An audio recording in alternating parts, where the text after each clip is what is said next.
Happy Monday, everybody. I hope that you had a good weekend and that you are ready to start the week, got rest, whatever it is that you were needing. I hope that you got. Um, just start off the week with positive attitude, right?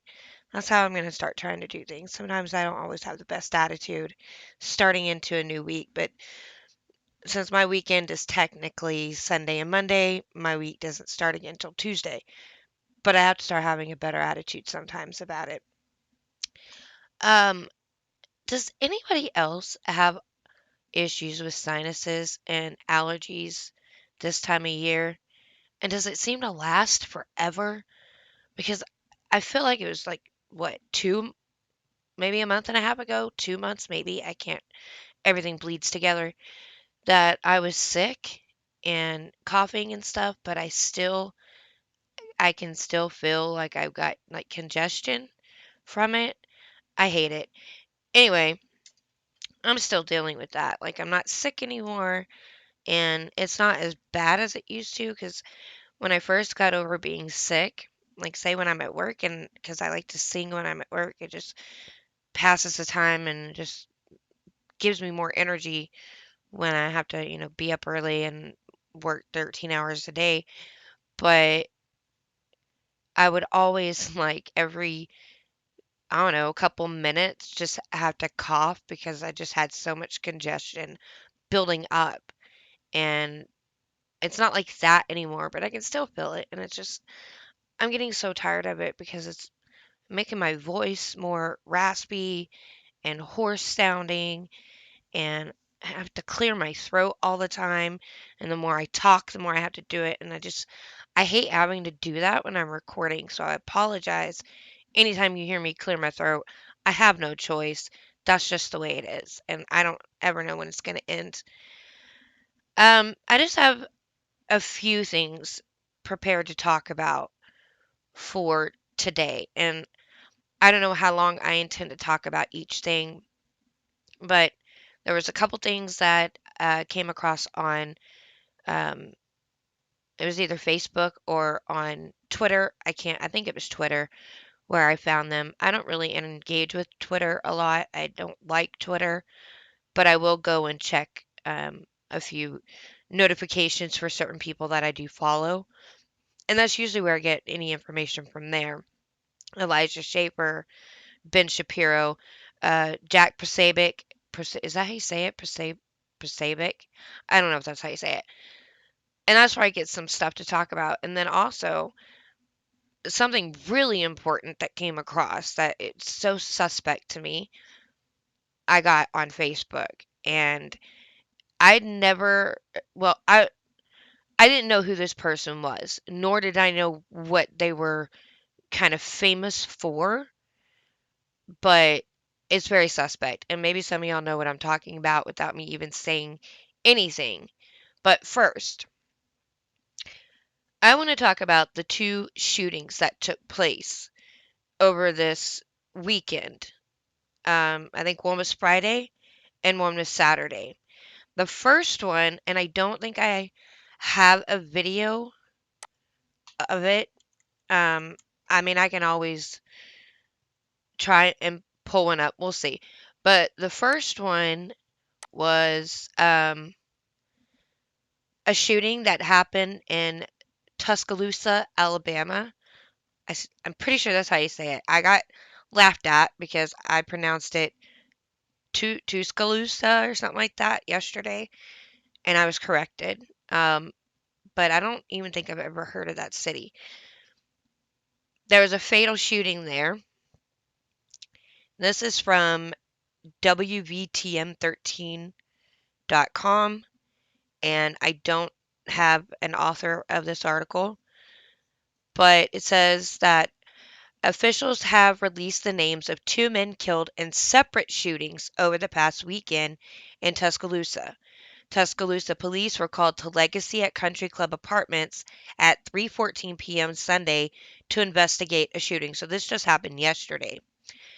Officers found Courtney Calvante Mills, 23, deceased in an outdoor area of the complex at 1601 Mimosa Park Drive off Alabama Highway 69 South.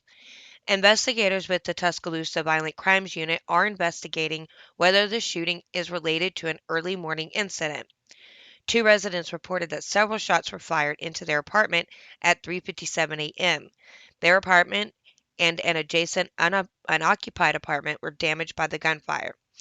Another man was killed in a shooting Saturday at Snow Hinton Park. He has been identified as Lorenzo Deyeros Graham, 21. And then, of course, we have some pictures here of the crime scene. I don't know if one is for one and the other picture's for the other one. I don't know.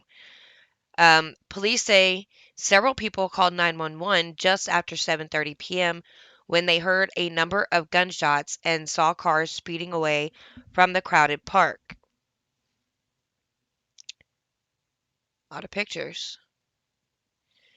The Tuscaloosa Violent Crimes Unit or the Major Crimes Response Unit are investigating both cases. And then, of course, if you have any information, contact Tuscaloosa Police.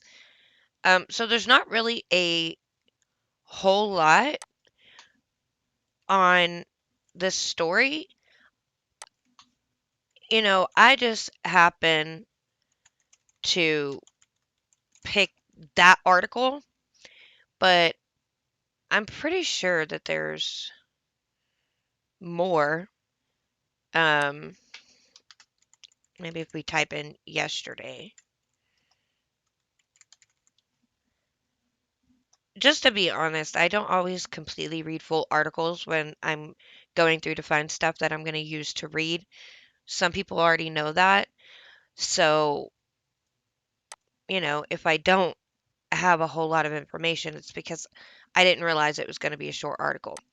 But this one from WBRC.com,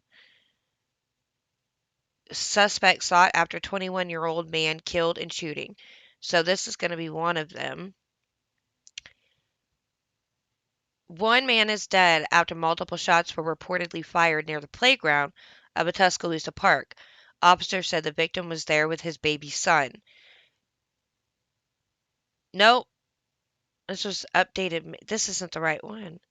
See, here's the problem. Apparently, there's quite a few shootings that happen in Tuscaloosa.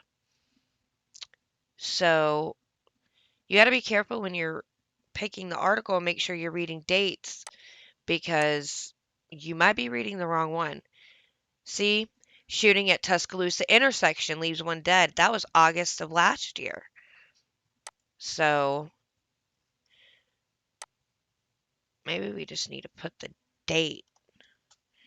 It was June 13th yesterday.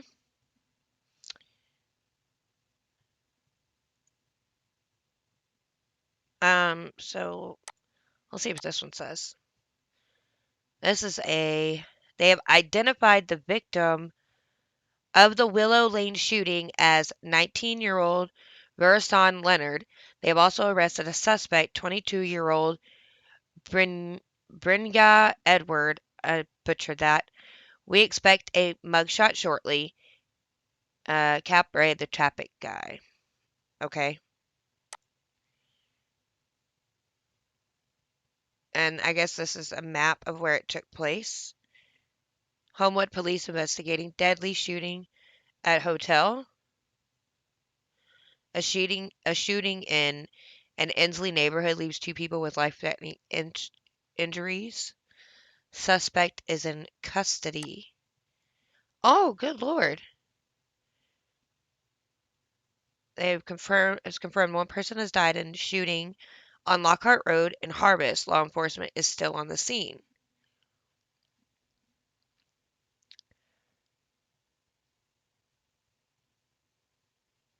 The Okay, so I know my audio listeners cannot see this, but I'm looking at a map from Tuscaloosa, Alabama, and they have all these points where these have taken place and a list alongside of it.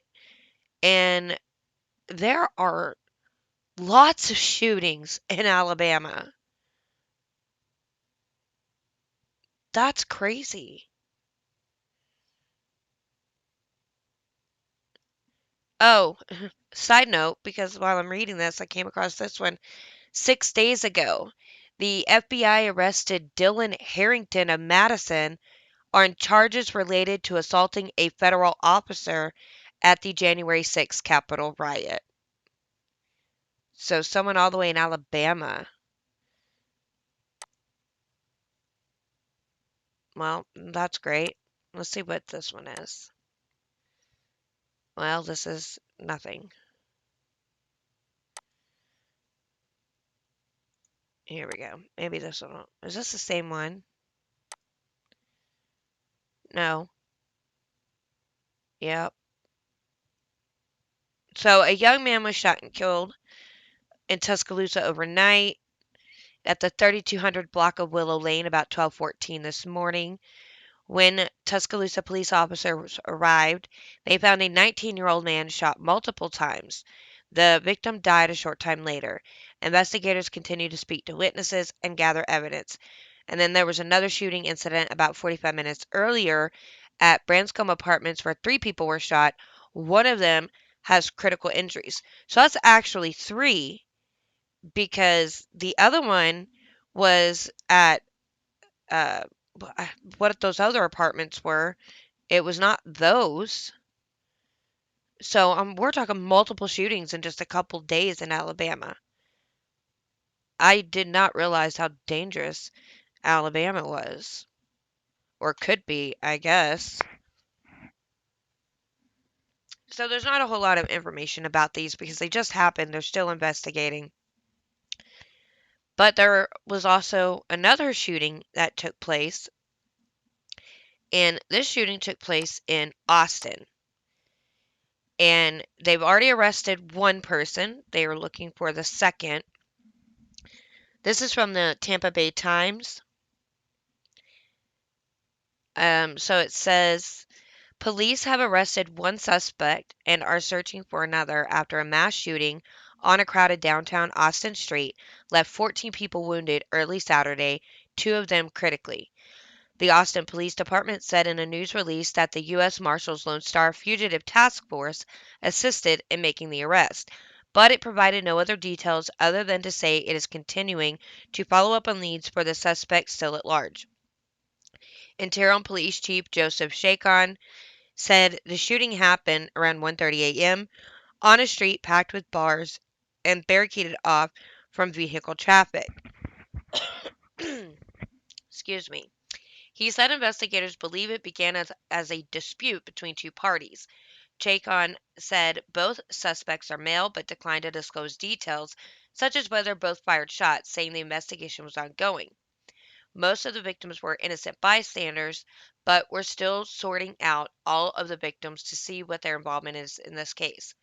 The mass shooting, one of at least three in the U.S. overnight, sparked panic along 6th Street, a popular nightlife destination in the city that's home to the University of Texas. One witness, Matt Perlstein, told KXAN TV that he was waiting with a friend to enter a bar when gunfire erupted. Quote, everything was totally fine. We just heard like a bunch of gunshots going off. Everyone got on the ground.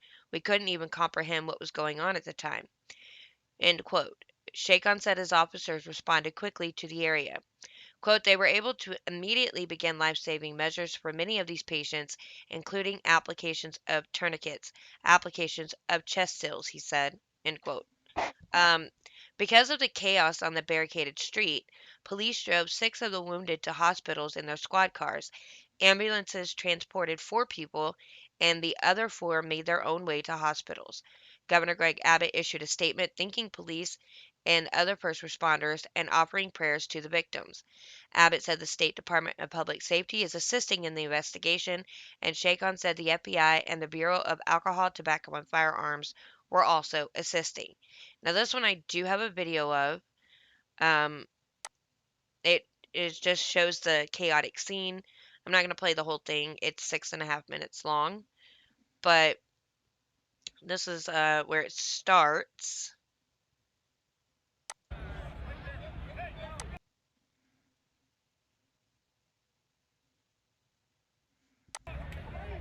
Sorry.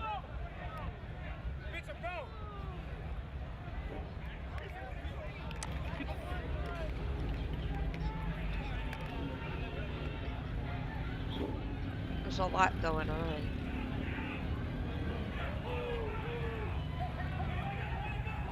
This might be one of the critically injured victims. I don't know.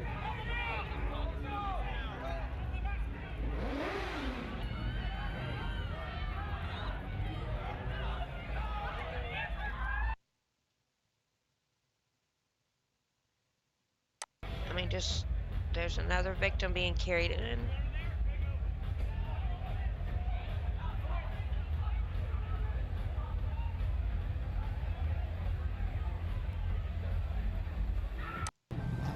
I mean, just a whole lot of chaos.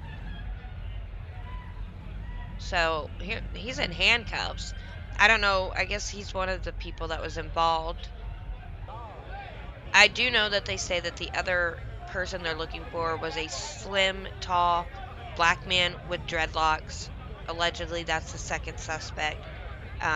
Per eyewitnesses' accounts of who was involved, what they saw.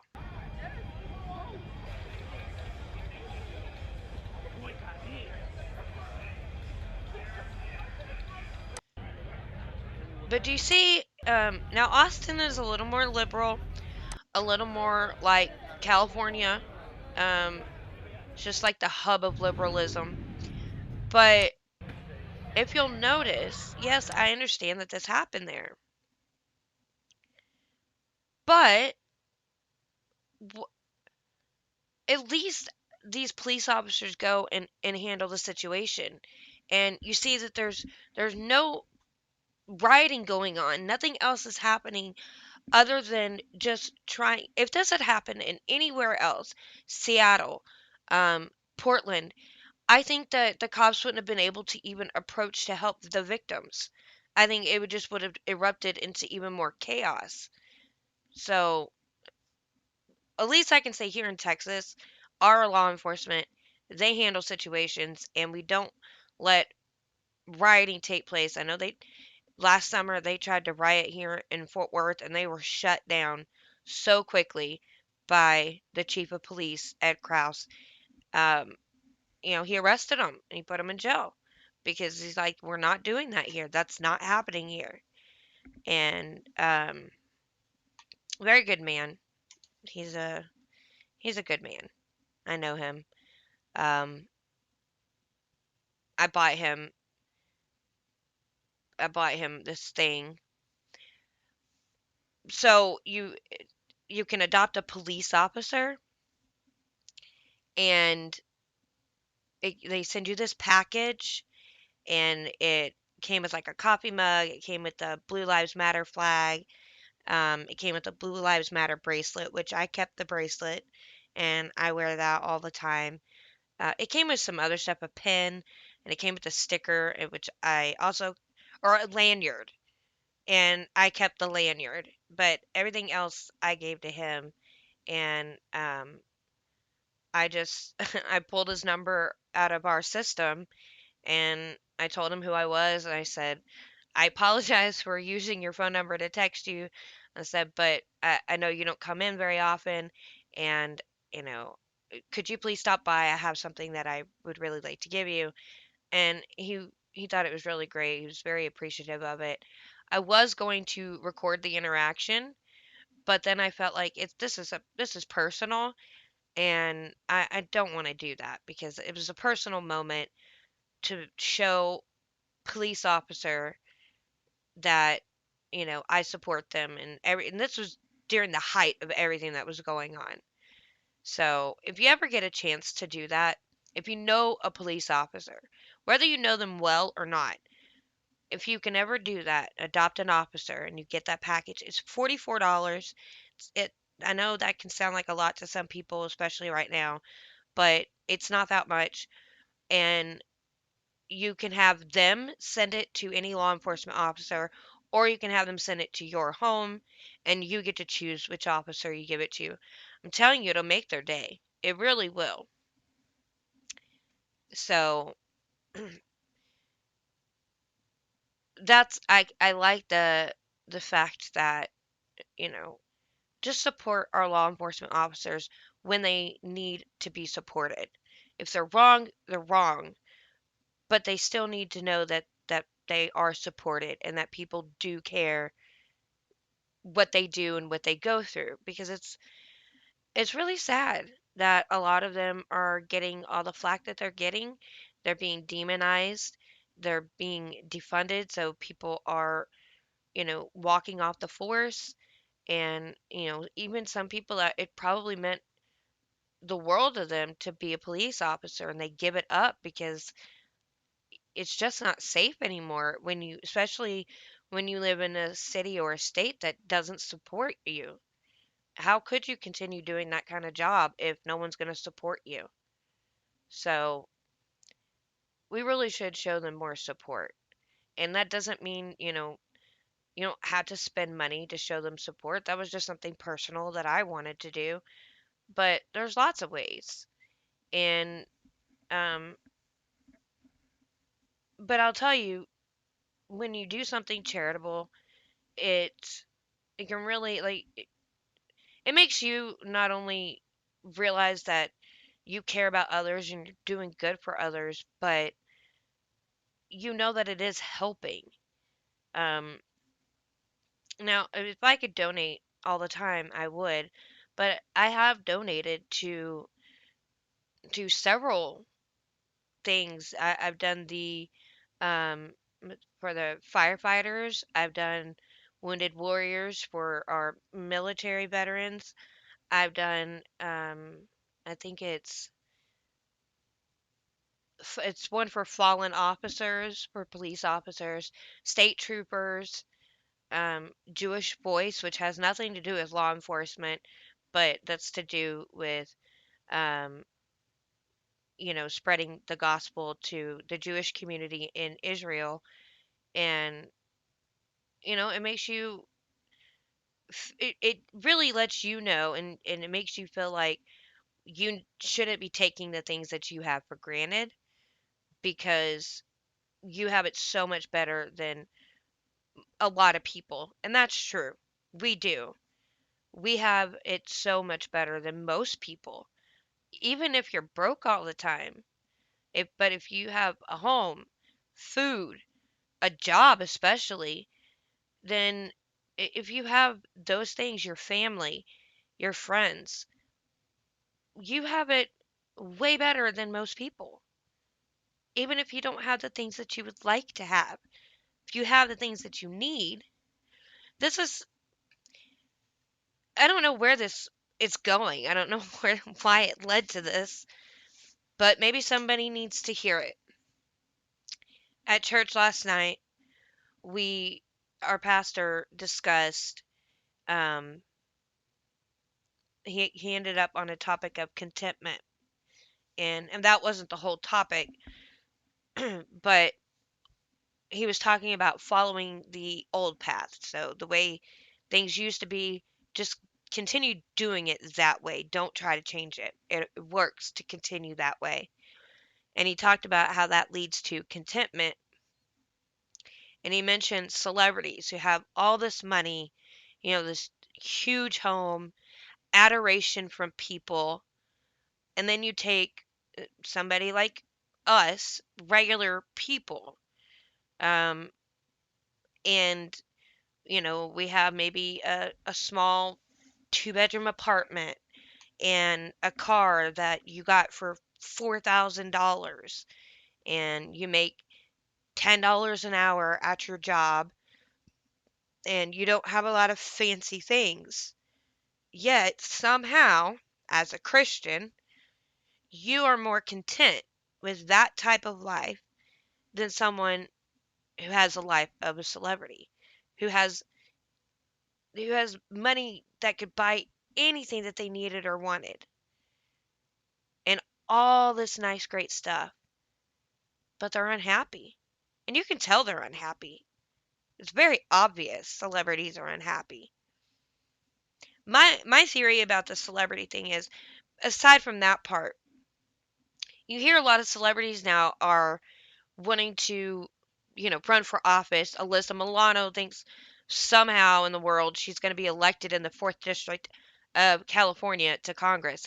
Matthew McConaughey thinks he's going to be elected governor of Texas. It's ridiculous. Just because Reagan and Trump did it doesn't mean everybody should do it. Okay? Those are the exceptions. It's not the rule.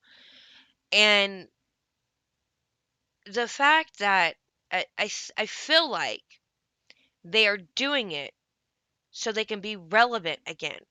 Because right now, celebrities are irrelevant, almost obsolete, unless you're waiting for a Marvel movie to come out or, something that people, are huge fans of that they would see no matter what. But as far as that goes, nobody's watching movies anymore. They're not. You're not going to theaters because you couldn't, and then nobody just goes back anymore. Most people are watching YouTube or Netflix, Hulu, whatever. No one's watching these movies anymore, and celebrities have really upset a lot of people because of the way that they acted like they had it so hard during the lockdowns because they were stuck at home.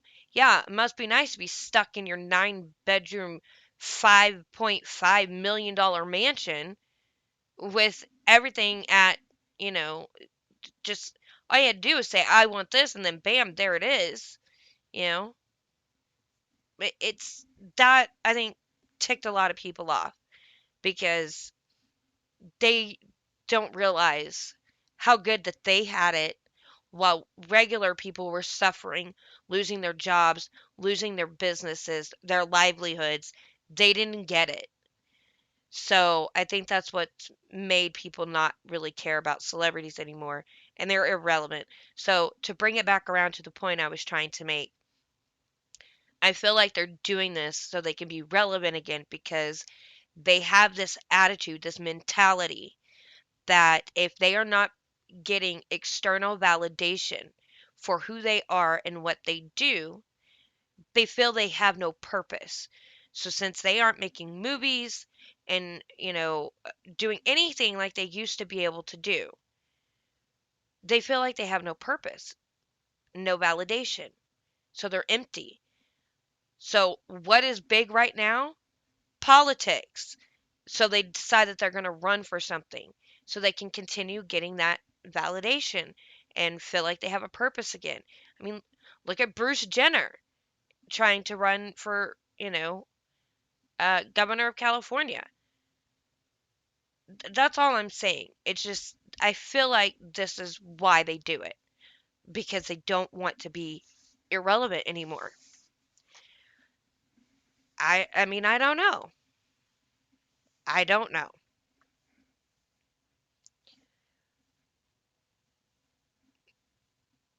But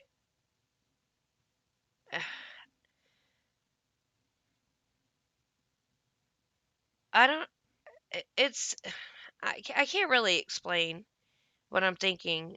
I just had this thought run through my head and I can't seem to figure out any words to explain it. I don't know. Let's move on. I don't want to move down that lane because that's not what the show, excuse me, gosh, that's not what this show is supposed to be about. So let's move on. Let's talk about the housing market. I know most of y'all probably don't care, especially if you're not buying a house. That's fine. But this is from usnews.com. Says the housing market is a major indicator of the strength of the economy. When the economy is strong and people are, oh, read more, and people are confident about the future, they are more inclined to buy houses, upgrade their current homes, or buy larger houses. When they are more concerned about the economy, new home construction, remodeling, median prices, and housing sales are all depressed. For years, real estate was considered a reliable way to increase personal wealth because the cost of property and housing consistently increased over time. However, the housing bubble of 2006 that led to a steep decline in housing prices was the primary cause of the Great Recession in the U.S., destroying the credit of millions of people who were suddenly underwater in their mortgages and impacting the housing market for the greater part of a decade. Yep, well, I'm a victim of that. Obama's, mortgage saving plan. I can't remember what that was called that Obama implemented, but I can tell you it didn't help me. It ended up causing us to lose our house completely. I don't know. That we did everything we were told to do, and then they foreclosed on it. So, government regulations have since tightened mortgage requirements for many buyers, and they have greatly impacted the subprime mortgage industry that collapsed during the Great Recession. Well, what kind of article was that? That's not what I wanted. Okay. So, I did read um, this article about Texas, and it was saying that, real estate agents are really overwhelmed about what's going on. And so let's see what this says. This is from the Dallas Business Journal. It says experts say three things are fueling current housing market surge and only one thing that can stop it. So, whether you are building or buying, it is a brutal housing market in Texas, and it's about to get even tougher as we enter the summer season when people typically start looking for a new home. This is unprecedented. It's unlike anything I've seen in my career, said Ted Wilson on WFAA's podcast, Y'all-itics. Y'all-itics. I think I used the analogy of it's like flying an airplane right now, and you're looking at the dials, and everything is extreme right now. The airplane is still flying, but you kind of wonder how this is all going to come together. Ted Wilson is one of the state's foremost residential construction experts. He founded a company, Residential Strategies, in 1997 that provides market research for builders, lot developers, and lenders. Texas leads the country by far in new housing permits, he said. In the first 4 months of 2021, 88,209 permits were issued for new single family homes in the Lone Star State, but demand is outpacing supply by a Texas mile. Wilson said there are several reasons for this unprecedented surge, starting with the mortgage rate hitting a record low and continuing to hover there. That led to many renters deciding to become buyers. But Wilson also pointed to the maturing of millennials, many now in their early to mid 30s, who are deciding to buy homes, and they managed to save some money during the pandemic. Finally, right, because they were collecting, those big unemployment checks and living at home with mom and dad, maybe, and then decided not to go back to work at all, maybe. I don't know. But Wilson also pointed, oh yeah, finally, Wilson said relocations for work are also fueling the demand, with the new residents moving to Texas from all over the country. Yes, please stop coming. Please. Because we know how that's going to end up. You're just going to do the same exact thing here that you were doing whatever liberal state you're moving from, because those are the only people who are moving. And then you're going to ruin my state. So if you come, vote right or get out. I'm I'm kidding, but really I'm not. Um so the market psychology has changed. There's a lot more emphasis on the home. There are a lot of renters who say, "Boy, I didn't like being cooped up in that small rental space during the pandemic," Wilson said. Wilson said the move by more companies allowing employees to work from home means more people are working from home and looking for more space. He said people are embracing the ex-urban lifestyle. This demand is placing incredible amounts of pressure on builders and lot developers. Material prices keep rising every day, so many builders have been burned. The lumber price is up, cement is up, brick is in short supply. Builders can't even get radiant bare, which helps with insulation. When Wilson's company did a survey, builders said their costs are up nearly 18% year over year. That means they may agree to build a home for 150,000, but during the build, the material costs push that price to 170,000. That's a significant loss of potential profit for a builder. Wilson said many delay starting units for several months, or they'll take what's called a spec and release approach, where they'll build a home but won't sell it until they know exactly what the costs are. Either way, it adds more pressure to housing because it limits availability. Despite all of this, Wilson said builders are still enjoying record profits. It's so competitive in Texas right now, it's hard to even find the dirt to build on. Wilson said the lot supply has been stripped and the supply of vacant lots has declined from a normal 24-month supply down to under a 16-month supply. Even though housing starts in Dallas-Fort Worth have jumped by 50% since the first quarter of 2019, the number of vacant lots hasn't changed. Wilson predicted that new housing starts will climb to around 55,000, so it's clear to see how that ratio will get squeezed even more. It's going to be a very tight market as we go forward, and as you can imagine, it's created in an inflationary situation on that side of the equation as well. So the next round of lots likely are going to be up anywhere from 15 to 25%, depending on which market you're looking at. As Wilson sees it, there's really only one factor that can slow down this runaway housing train in Texas: the mortgage rate. On June 1st, Zillow reported the 30-year fixed mortgage rate remained stable at 2.87%. Ooh, that's not bad. Wilson said the market could still function with the same kind of heat if rates hit 3.5 to 4%. Once you start going above that, the market will begin to price out several potential home buyers. Wilson said a 4.5% rate would put the brakes on the sizzling market. Housing costs are up about 20% and household incomes are only up about 10%. So you look at this kind of say, well, what does that suggest? It suggests that the 4.5% level is probably the threshold where we could really start to run into some challenges in this market. On the buyer side of the equation, the obstacles can be much more widespread than material cost or competition for a particular home. Dallas resident Jeff Platt is building a new home and finished his design in May 2020. He and his family moved into an apartment expecting a quick tear down and build. His builder told him the process to get a permit usually takes 2 or 3 weeks. It took the Platts 9 months to get that permit. They didn't receive it until December 2020. You'd hear nothing for weeks at a time, and there were 2 or 3 different things that we got answers back that didn't make any sense as to what the delays were, but you had to kind of push to even get anything. It was just total silence, is what we mostly got, Platt said on Yolitics. Platt also had a problem with the framer his builder hired. That crew dropped wood off on a Monday. By Friday, they had backed out of the project. Platt said he thinks they got a much higher offer to complete a different job and took it, but it led to yet another delay for the family.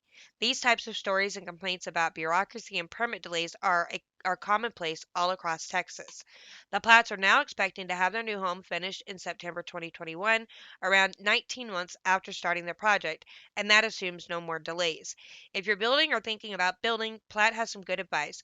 Be patient and double your what if budget. When you're establishing your budget, put a bigger number for whatever they're going to call it. We called it a slush in our budget of just what ifs, he said. There was a number in there and we doubled that number in this budget to start with. Say we know we're going to hit some things along the way. So another thing that I read in the article from yesterday that I saw on Reddit was that these people that are moving from other states like California and stuff like that, they've got cash to put down on a home, and so there's like bidding wars, and apparently you have lines of people to go to showings. Some realtors are showing 10 to 14 houses per day, which is astronomical amounts. I guess they don't ever typically show that many houses. I mean, obviously, because that's a lot. 'Cause that's a busy day. Some One of the realtors said, he's taking phone calls, and text all through the night because of just how busy it is. Families getting irritated with him because his phone's always going off. And I'm like, that's his job. But then there are some people coming in. There was a house in Southlake that was sold for $300,000 over the $1 million asking price. And then there was a house in Dallas that was sold, I think, I don't know. It said something about $500,000, which is ridiculous depending on what part of Dallas you're talking about. But it's crazy. There's a lot going on there. And, realtors are just getting, I don't know, they must be really busy. But I did hear, um, Steven Crowder talked about this. And it was about the housing market, but it also had something to do with BlackRock, which is the largest investment firm in the world. I did talk about it. I think I talked about it. It was one of my first episodes that I had ever done, so that's going to be almost 5 months ago. But if you want to know more about BlackRock, you can go listen to that one. I think it's called The Great Reset. That's that episode. But it's really weird that BlackRock is somehow involved in this housing market thing because a lot of ex BlackRock employees are working in the Biden administration. So it's really weird. I wish I could find where they talked about that, but I don't think I can. And I don't think that I'm going to be able to pull it up.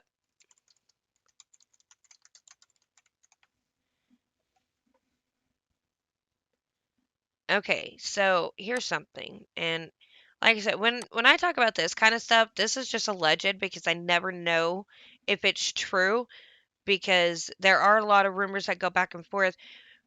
So if I have no proof and no source material to prove that it's true, then obviously I'm going to say it's alleged. But this is an article from AmericanThinker.com written by Andrea Widberg. And it says, if you've been thinking of buying a house, you probably noticed that house prices are soaring everywhere, not just in the usual preferred zip codes. You might have thought that this simply is because of market deformations thanks to COVID and the lockdowns. In fact, the soaring prices reflect something much more sinister.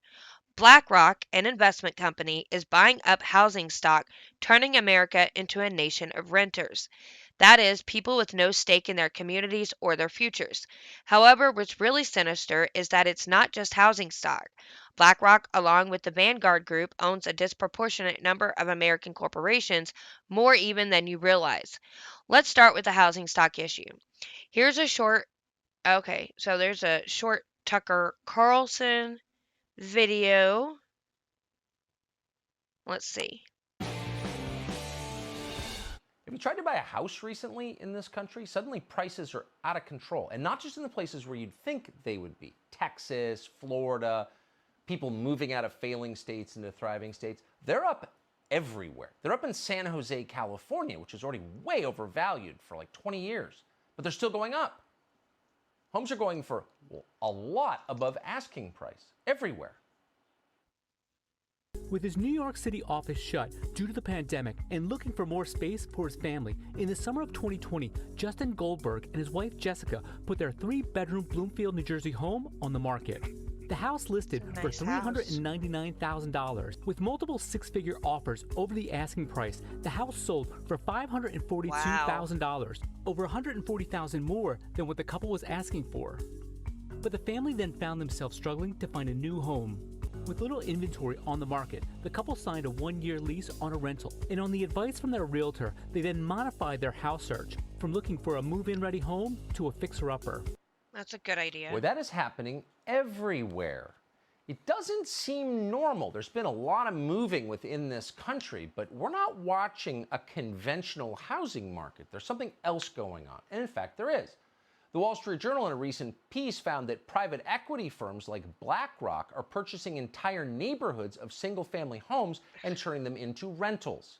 In Houston, for example, big investors are now accounting for a quarter of home purchases. Wow. What does this mean for the country? Pedro Gonzalez is associate editor at Chronicles.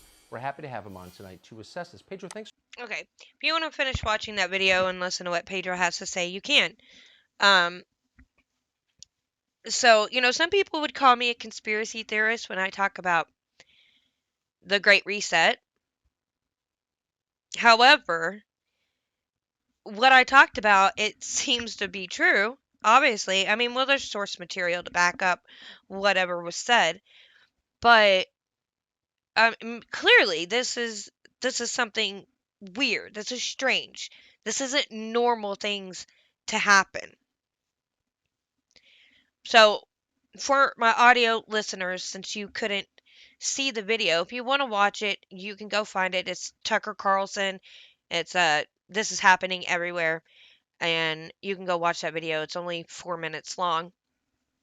But the rest of the article, it says, what Tucker and Pedro Gonzalez described is bad and should have you deeply worried. What's worse is something I learned about some months ago, but sat on because I wasn't quite sure what to do with it.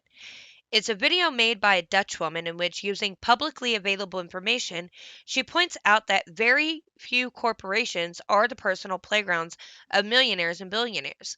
Instead, most of them trace back to BlackRock and the Vanguard Group. For example, if you think Coke and Pepsi are competitors, they might be at a micro level, but at a macro level, both have the same primary owners, BlackRock and the Vanguard Group. So there's a video.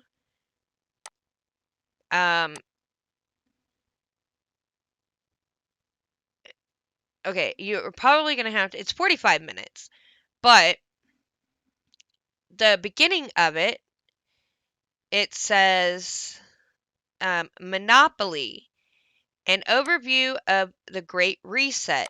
This informative video gives an overview of what is currently happening in the world in less than an hour. The video shows that the modern global systems and focuses on some situations in the Netherlands. We believe, though, that people from all over the world will recognize these situations. So if you want to go watch Dear that, fellow oh, sorry, it's by a Dutch woman. I'm sure you can find it just by searching it up. But here is just a excerpt from that clip. Facebook is the owner of WhatsApp and Instagram. Together with Twitter, they form the most popular social media platforms. Alphabet is the parent of all Google companies like YouTube and Gmail, but they are also the biggest investor in Android, one of the two operating systems for nearly all smartphones and tablets.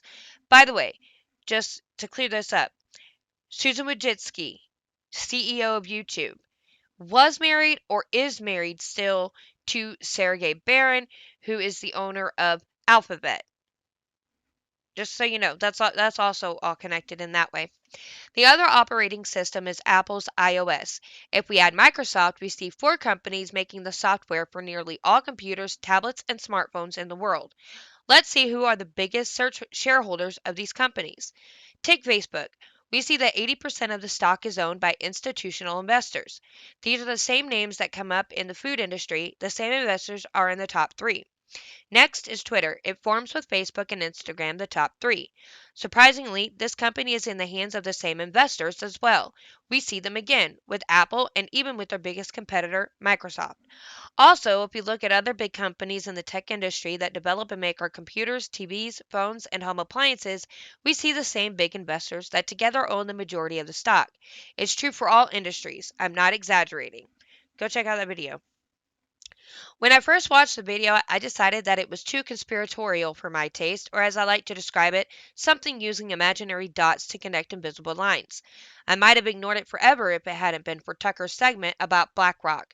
And with the recent revelations about Bill Gates, it suddenly mattered that Bill and Melinda Gates Foundation and the Clinton Foundation, which I long presumed to be entirely corrupt, have a lot of fingers and a lot of pies, most or all of which are tied to Vanguard and BlackRock. Ooh, this is a good story to end on for the last story. Ooh. Once upon a time, I might have also shrugged off concerns about institutional investors owning everything. After all, institutional investors are what enable ordinary people through mutual funds and other large funds to have a change at investing in the stock market, and moreover, to have professionals manage their money.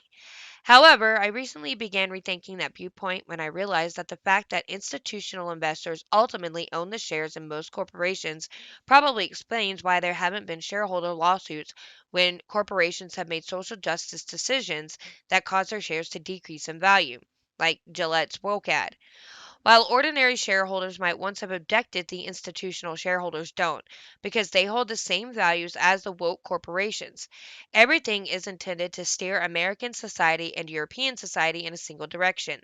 So maybe this is all lunatic fringe craziness, or maybe Tucker's point about BlackRock and that Dutch lady's video point the way to something that ought to worry us a lot.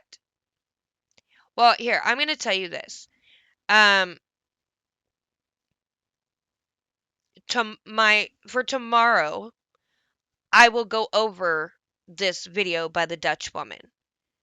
That way, if you don't have time to watch it, I'll watch it for you and I'll break it down for you very quickly and you can know what it's about. How about that? So nice. Um, okay, so that's a thing, and that's another reason why the housing market is a little crazy.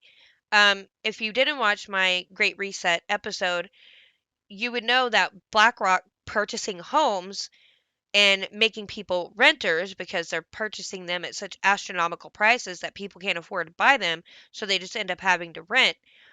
I believe that's part of how they intend to end up at their slogan, you will own nothing and be happy. And that is something that they were using. It's all through the World Economic Forum. I break down where Joe Biden's presidential campaign slogan, Build Back Better, came from, that it's not his, that it came from the World Economic Forum. It was just translated from a different language very poorly. I'm telling you, it is all related. You really should go check that episode out. We're not crazy people. Remember when they said we were conspiracy theorists when we said that COVID leaked from a lab? Well, what about now? Because now they're saying, yep, that's possible. We're not crazy. Okay. So, the last thing I wanted to talk about, and it's really great that this mentioned the Clinton Foundation, because this ties into this last story. Does anybody know who the reporter Christopher Stein is? Right, I didn't either. So apparently, he was found dead. He's 45 years old. He was found dead yesterday, and the police are saying it's a suicide.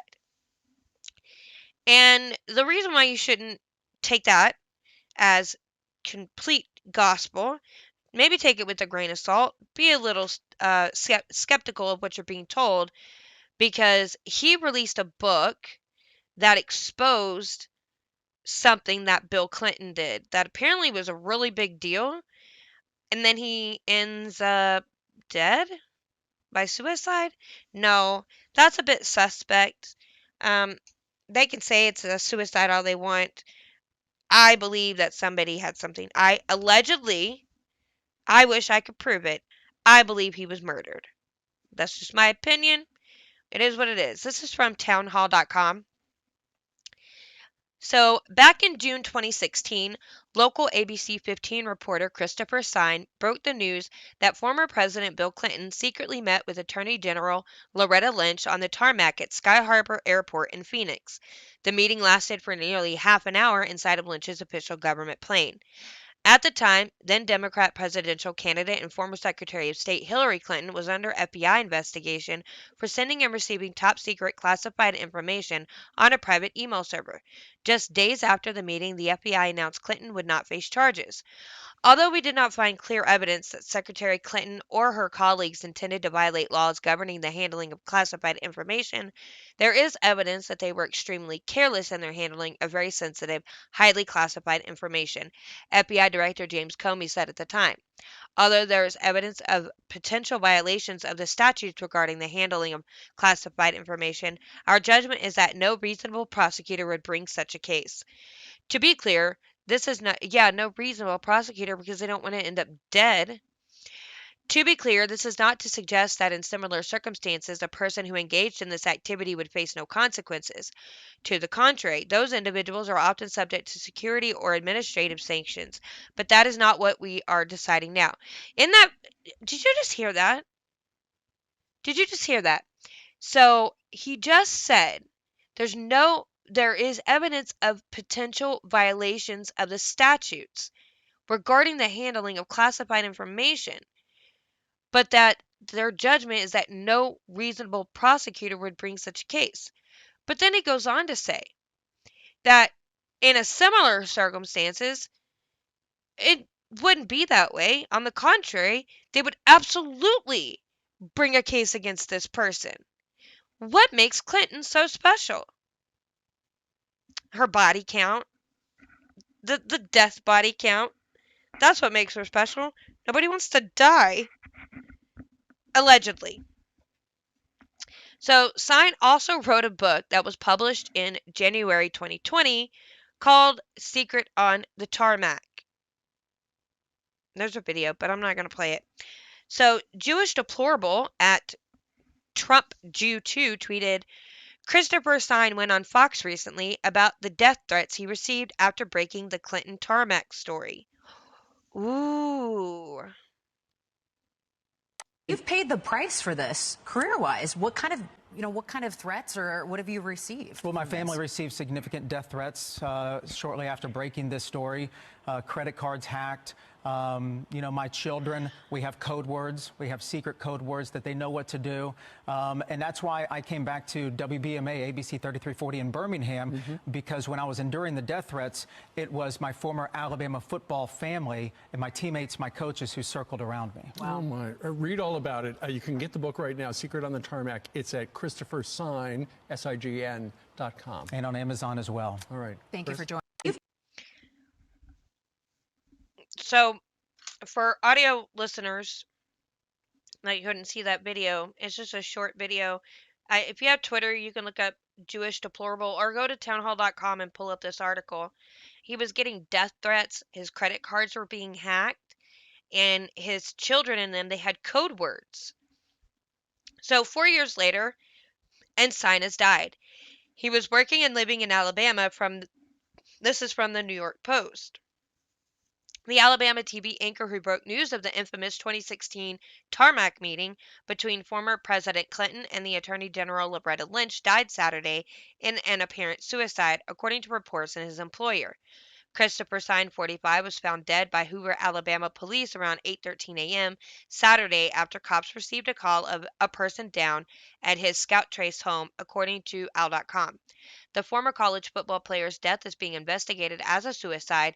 Hoover Lieutenant Keith Czexkleba, said, according to the outlet. Chris was a tremendous leader in our newsroom, wrote ABC 3340, Sign's outlet in a Saturday tribute to the reporter.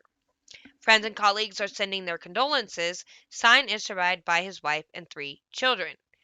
James Spann at Spann tweeted out, We are still in shock over this news.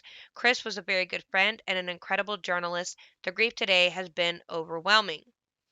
Jamie Hale at Jamie Hale Sports. I can't believe we have an article with this title. It doesn't feel real. We were in the office together last night, cutting up like we always do. I don't understand why. I can't talk about you in the past tense. The grief today is unbearable. Yeah, it doesn't. To me, no signs lead to a suicide. I don't see it. So if you don't know what the book is, and I suggest reading it, I'm going to read it. I'm going to get it on Audible and listen to it. Secret on the Tarmac. At dodbuzz.com, they have a review of it, which I'm going to tell you what it is, in case they explain it more in depth. But this book is a detailed account of an incident involving political leaders that took place in 2016. The book concerns the meeting between former President Bill Clinton and Attorney General Loretta Lynch as he was seen leaving her plane 20 minutes after boarding it. This story broke during the 2016 presidential election campaign between Hillary Clinton and Donald Trump. We cannot comment more on the nature of this meeting. According to Secret on the Tarmac book review, this information is mentioned in detail in the book only. Christopher Sign was a reporter who broke this story in the United States and later wrote a book titled Secret on the Tarmac. So, what did I just do? I didn't mean to do that. So the book has been mostly well received. On a platform, it has a rating of 3.7 out of 5, which is praiseworthy. Users have mostly complimented this book and praised it for addressing and revealing an important story. Users also commented that this book reveals stories that mainstream media channels wouldn't bother reporting. Users have called it captivating, interesting, a fascinating read, fast-paced, and a great read. They just said that. Due to the political nature of the book, some Secret on the Tarmac book review are also adverse. Some users have commented that this book is filled with irrelevant details and doesn't reveal much about the secret meeting. So the final verdict is that It's an expose about the meeting between Clinton and Lynch, and due to the recent unfortunate passing of Sign, this book has gained popularity and users are searching for its reviews. So, there are no reviews for me to read, or I would read it. So I have an idea.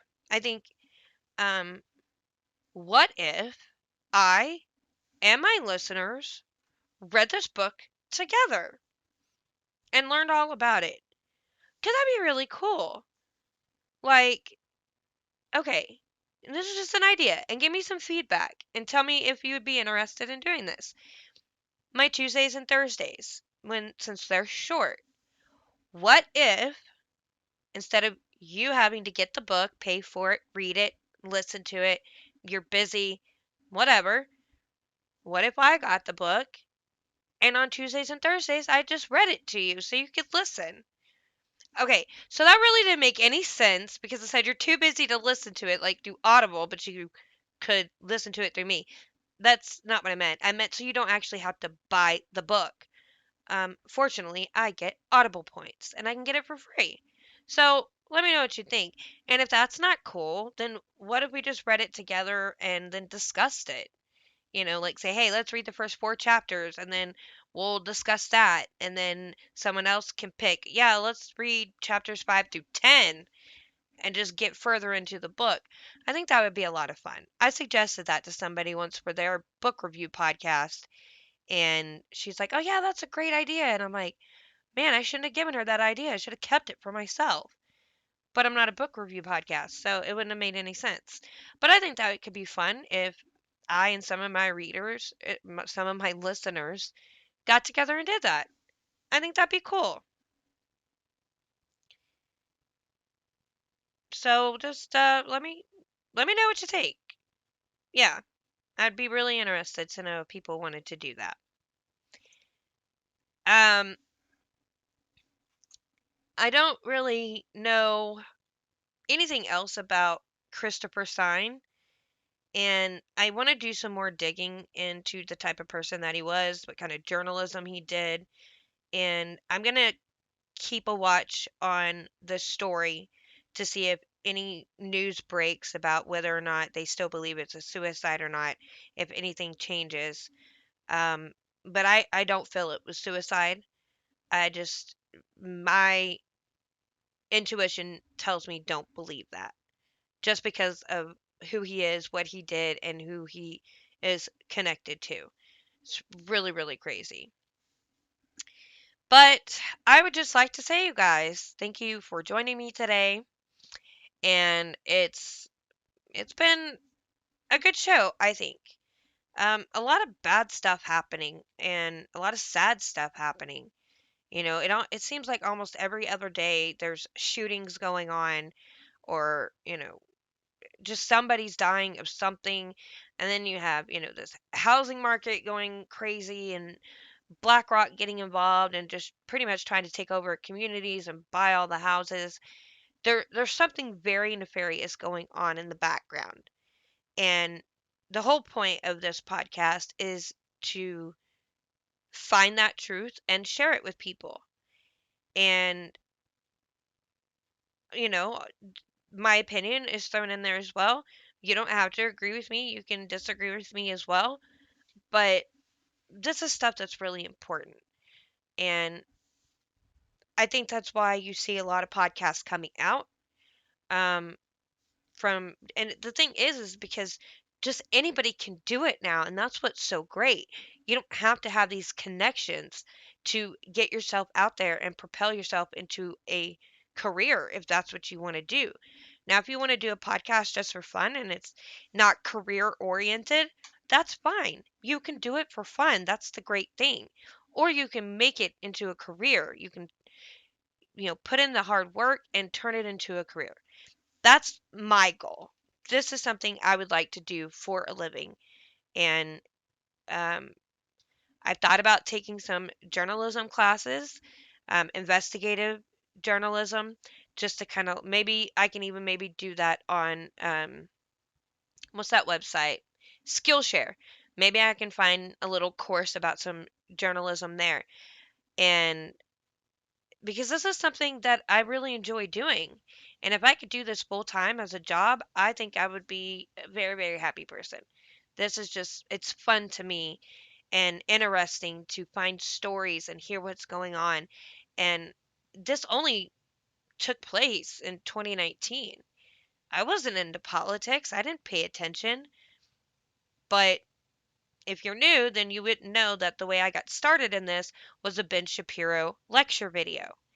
And then I started watching all of them, and then I stumble across Michael Knowles and then Matt Walsh, and start finding Louder with Crowder, and I find all these people, Blaze TV, and it just all kind of started coming together.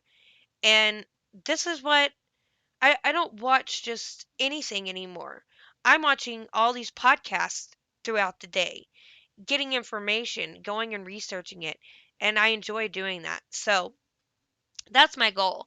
And for those of you that support me and help me with that, I really appreciate it because it means a lot to me that people are listening and want to hear what I have to say. Maybe not necessarily because it's me, but because of what I'm saying. And I do appreciate it. So please, if you can, join me on my Facebook, Lauren Collins. I just got to say something. Or you can email me, gotta say something 21 at gmail.com. You can email me questions, um, things that you would like me to talk about, anything you'd like me to research and look into, anything like that. Or just to say hi. You can do that too. I also have a subreddit, just gotta say something. Go and join the community there. That one I'm still trying to build because I just started it. I started a Discord, but I don't know how that works. I know that it's Smartster86 if you want to join my Discord. And I don't know if you can. I don't know if you need an invite code. I don't know how Discord works. So that might not be anywhere that we go from there, but the Reddit is for sure. And go to Spotify or Google, leave me a review. Um, give me a rating. That would be really awesome and I'd really appreciate it. And as always, I'm going to plug all of the best podcasts that are top notch. Um, the Scott Ford Show on YouTube, Isaac Hayes with the Cajun Conservative, and his Christian podcast, Brothers Just Searching. And find those on Spotify, Anchor, Google, Apple Podcast, a lot of platforms. And then find Christy at the Lennar Score or on YouTube at Christy's Closet. Singing. That's a lot of fun. And TV's Rob is Unwoke. Go check him out and support these people because we are really trying hard to get the truth out there. And as Scott would say, we're like the Avengers. I was told to choose who my character would be if I was one, and Scarlet Witch is definitely who I would be. Um, and I think it's just really nice that we just have this little family that we've created through meeting on Facebook and it's really amazing. So I want to support them as well because they support me. Anyway, I'll stop rambling. I hope you have a good rest of the day, and I will see you back here tomorrow. Don't know what we're going to do. Maybe we are going to read Secret on the Tarmac, or I might just delve into that video from the Dutch lady and let's talk about what's going on with BlackRock. I hope y'all have a great day. God bless.